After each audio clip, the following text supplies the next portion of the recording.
जय हिंद। बहुत दिनों से लोग पूछ रहे हैं और मुझे भी जवाब देना था।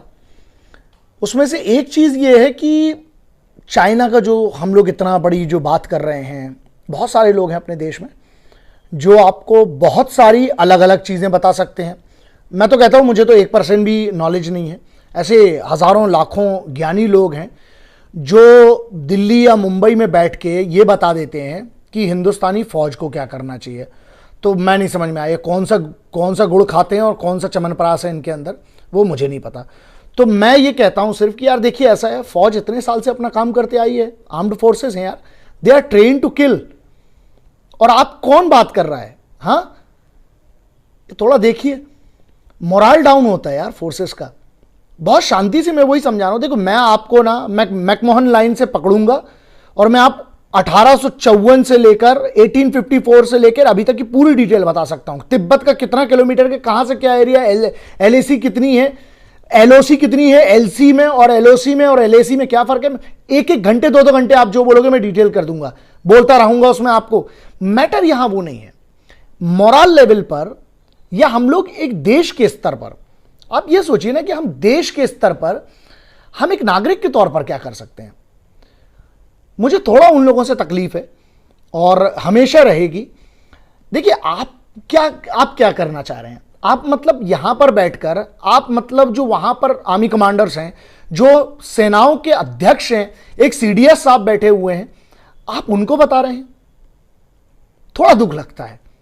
मुझे लगता है मुझे तो 1% हिम्मत नहीं है मेरी यार कि मैं वॉरफेयर के बारे में सलाह दूं। और मुझे लगता है आप लोगों से बहुत ज्यादा पढ़ के बैठा होऊंगा मैं, ठीक है। एक एज अ सिविलियन मुझे जितना पता है, मुझे लगता है बहुत ज्यादा मैंने मालूमात कर ली है चीजों की। तो कम से कम तो इतना है कि अपना कम से कम आप दरवाजे बंद रखें ना रखें, खिड़की बंद रखें ना रखें, हरामखोरों मुंह तो बंद रखें अपना। यार देश में यार क्या चल रहा है वहां पर। अच्छा, कुछ लोगों ने हवा उड़ा दी कि चाइना का कोई नहीं मरा हुआ है। अच्छा, हम कह रहे हैं, और ये साले कई लोग हैं कि हमारे सूत्रों के अनुसार। पहली बात तो तुम्हारे सूत्र मिल जाए ना कहीं, फिर हम बताते हैं। दूसरी चीज, अगर तुम्हारे सूत्र है, ये सूत्र कैसा है भी कि तुम्हारे पास सूत्र पहुंच सकता है, हमारे पास सूत्र नहीं पहुंच सकता? कौन सा सूत्र है ये? अगर आपके सूत्र है तो हमारे भी सूत्र होंगे ना थोड़े बहुत, क्योंकि सूत्र तो तुम भी डिस्क्लोज नहीं कर रहे, हम भी नहीं कर रहे हैं। तो सूत्र के हिसाब से अगर बात करते हैं तो हमारे सूत्र के हिसाब से बहुत क्लियर है। 12 बार उनका हेलीकॉप्टर, उनके चॉपर आए हैं उठाने के लिए डेड बॉडीज, है ना। अगर एक बार में 10 भी मान लो तो 120 होते। चलो फिर भी डिस्काउंट देते हैं चीनियों को, ठीक है, 30% ऑफ कर दो, 50% ऑफ कर दो। जब यहां पर बिहार रेजिमेंट के जब सीओ साहब मारे गए हैं, उसके बाद तुम्हें पता है क्या किया है घातक प्लाटून्स ने? क्या किया है? उनका टेंट आग किसने लगाई है? वो चलिए बहुत सारी चीजें। पहली बात तो ये कि मैं आपको एक बहुत बड़ी, मैं हाथ जोड़ के ये कह रहा हूं कि यार देश के तौर पर अफवाहें ना फैलाएं, फौज का मोरल ना गिराएं, है ना। सिर्फ टिकटॉक बैन हो गया वो मैटर नहीं करता। हमें क्या सिर्फ टिकटॉक बैन करके हम जंग जीत लेंगे? हो गया, सरकार ने बहुत बड़ा काम किया। आपको पता है 59 जो एप्लीकेशंस गई है, this was one of the biggest thing which was pending from a very long time. बहुत अच्छा हुआ। अब यहां पर कंसर्न क्या आता है, हम नागरिक के तौर पर क्या कर सकते हैं, हम ये देखें। बहुत सारे लोग पूछते हैं कि सर हमें ऐसा क्या करना चाहिए देश के लिए। अरे यार, कम से कम इतने काबिल इंसान बन जाओ ना, ऐसे देशभक्त बनो कि जब फौजी तुम्हारे लिए ना शांति से अपनी जान दे सके, जो तुम्हारे लिए गोली खाने खड़ा है वहां पर छाती पे अपनी। एक तो ये। दूसरा, आप लोग जितने लोग इस वीडियो को देख रहे हैं, एक बात बहुत ध्यान रखें, जब तक सरकार और उसमें भी उसका संबंधित विभाग, संबंधित मंत्रालय, अगर रक्षा मंत्रालय से संबंधित है तो रक्षा मंत्रालय, अगर फॉरेन अफेयर्स की बात कर रहे हैं, एक्सटर्नल अफेयर्स की बात कर रहे हैं, जब तक उनके मंत्रालय से जानकारी नहीं आती है, बाकी हर चीज फेक मानिए।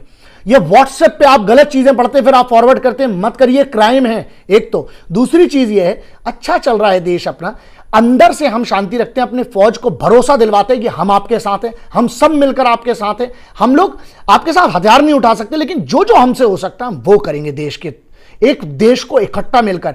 यहां यार ये अभी इस माहौल में ना हिंदू मुस्लिम सिख ईसाई दंगे, ये वो, तू गलत तू सही, ये मत करो।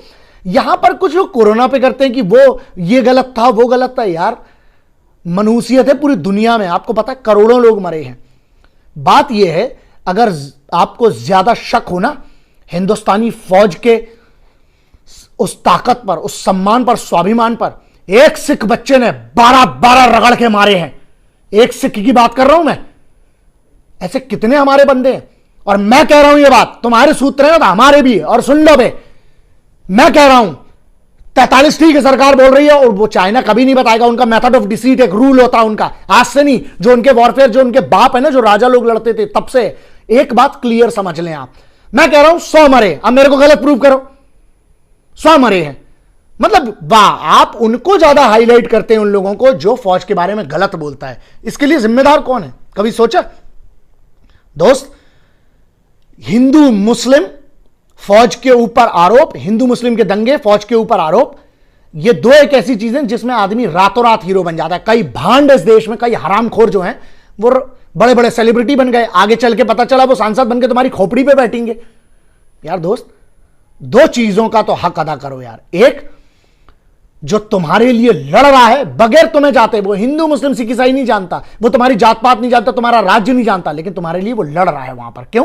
क्योंकि उसको तुम्हें पता है। सैल्यूट की एक बहुत छोटी चीज बताता हूं, जितना मुझे मालूमात है, मैं गलत भी हो सकता हूं, बहुत बड़े बड़े लेजेंड्स हैं, बहुत बड़े बड़े फौज के अधिकारी लोग हैं, बहुत बड़े बड़े लोग हैं, बहुत, मैं तो कुछ नहीं हूं। मैं एक चीज कहता हूं, सैल्यूट की जितनी मालूमात है, पता है जब एक बंदा सैल्यूट करता है, एक सिपाही जब सैल्यूट करता है, तो वो क्या कहता है कि साहब मैं आपके लिए, आपकी कमांड के अंदर, आपके हर हुक्म पर अपनी जान देने तैयार हूं इस वतन के लिए। और जब उस सैल्यूट का जवाब देता है उसका अधिकारी, मालूम है तो उसका मतलब क्या होता है? उसका मतलब ये होता है कि बच्चे, मैं तेरी जान के पहले तेरे को सामने से लीड करूंगा, तेरी जान के पहले अपना छाती सामने लगाऊंगा। Leader leads from the front. ये एथिक्स है इस फौज की। और किसके लिए? उन लोगों के लिए जो यहां बैठकर फौज पर सवाल उठाते हैं। ये अब आपके ऊपर है। आज ठीक है, आप हो सकता है 2-4 महीने बाद भूल जाएं, बस ध्यान रखिएगा जब अगली बार चुनाव हो और जब आपको वोट देना हो ना, क्योंकि आपकी कीमत एक वोट से ज्यादा है नहीं, लेकिन अगर है तो उसका सही लोगों को चुनने में हक, उस चीज का उपयोग करिएगा दोस्त। कई बार गुस्सा आता है, लेकिन मुझे एक चीज समझ में आ गई है कि दो ही फड़ हैं अपने देश में। एक वो है, चाहे वो मीडिया की बात कर लो, चाहे आम नागरिक की बात कर लो, एक वो है जो हर चीज की जिम्मेदारी सरकार पर डाल देते हैं। अरे सरकार ऐसा कर रही है, वैसा कर रही है। यहां लफड़ा तो यह है कि जब वही लोग पक्ष में होते हैं तो बात अलग होती है, जब वही विपक्ष में होते हैं तो बात अलग होती है। मैं एक ही चीज कहता हूं कि कोई कहता है कि हिंदू खतरे में है तो कोई कहता है कि मुसलमान खतरे में है। गौर से देखो यारों, भारत का मतलब मेरा हिंदुस्तान खतरे में। हिंदुस्तान का मतलब समझते हो क्या? जहां इकट्ठे हम सब मिलकर रहते हैं। जिस हिंदुस्तान में इतनी जाति, इतने धर्म हैं, और वो हिंदुस्तान ना पूरी दुनिया पे राज कर सकता है अगर हम सब इकट्ठे हो जाएं, हम अंदर से मिल जाएं। मैं अभी गाली गलौज कर दूं, फिर देखो आप वीडियो के वायरल जाता है। तकलीफ ये है दोस्त, मुझे सरल काम नहीं करना। सरल काम ये है कि ऐसी तैसी कर दो, गाली गलौज कर दो और सबकी बजा दो और वीडियो वायरल हो जाएगा। क्या होगा दोस्त? ऊपर वाले के कर्म से ना पैसे के लिए और नाम के लिए अब करने की जरूरत नहीं पड़ेगी जिंदगी में। इतना तो है ऊपर वाले ना, और अपनी हाथों में इतनी ताकत है कि साला पत्थर में से भी पानी निकाल के अपना घर चला लेंगे और अपनी पुश्तें पाल लेंगे। और अपना हुनर इतना दिया ऊपर वाले ने मेहनत करके। मुद्दा यहां यह है दोस्त, वतन मत बिकने देना। हमारी और आपकी बात नहीं है। कहीं यह माहौल ना हो जाए कि एक दूसरे के बच्चे देखकर जात और धर्म के नाम पर लड़ने लगे। नहीं, हमारे आने वाली पीढ़ियां ना तुम्हें और हमें इस बात का जिम्मेदार मानेंगी। इसलिए मैंने कठिन रास्ता चुना है, और कठिन रास्ता यह है कि मैं साथ में रहूंगा और मैं अपने हिंदुस्तान को बटने नहीं दूंगा, कटने नहीं दूंगा, मिटने नहीं दूंगा। और दूसरी बात यार, सिर्फ ये ना चाइनीज प्रोडक्ट के बाइकआउट से नहीं होगा, हमें नियत से, अंदर से हिंदुस्तानी बनना पड़ेगा। वहां हमें उनको उनके प्रोडक्ट्स में हराना पड़ेगा, जो उनकी क्वालिटी प्रोडक्ट्स है हमें उसमें हराना पड़ेगा। हमें उन्हें व्यापार में हराना पड़ेगा। हमें उनको, जो उनकी आर्मी की एक ताकत जो वो दुनिया में बताते हैं, हम लोग बहुत बेहतर है, मैं बताऊंगा, मैं उस पर पूरा एक वीडियो करूंगा। ये जो हंगामा मचाए ना कि आप चाइनीज आर्मी बहुत स्ट्रांग है, अबे कुछ नहीं है बे, चिंके पिंके 2 कंटा मारेंगे। पता है हमारे इधर के जाट, हमारे इधर के राजपूत, हमारे इधर के गुरखा, हमारे इधर के मराठे एक रैप्टे में घुसड़ के धर देंगे। अभी क्या हुआ? वो हमारे बंदे बहे थे, पानी में गए थे। मैं नहीं मानता हूं और मैं आज भी नकारता हूं कि मेरे एक भी हिंदुस्तानी फौजी को ये बुटले चिंकियों ने, चीनियों ने मारा होगा। वो अंदर के, मेरे देश को बाहर की चुनौतियों से तकलीफ नहीं है, अंदर के चमन पता है ना। तो यार इकट्ठे हो जाओ और मिलकर कम से कम ऐसा वतन बनाते हैं हम कि जब चाइना नहीं, दुनिया की कोई भी ताकत हो ना, तो नजर उठाने के पहले पैंट में पेशाब कर दे कि दोस्त हिंदुस्तानी इकट्ठे होकर लड़ेंगे। तो इकट्ठे हो जाइए, जात धर्म पर्म ये सब छोड़ो दोस्त। अगर वतन ही नहीं रहेगा तो कहां तेरे मस्जिद और कहां मेरा मंदिर रहेगा। मिलकर रहिए। जय हिंद।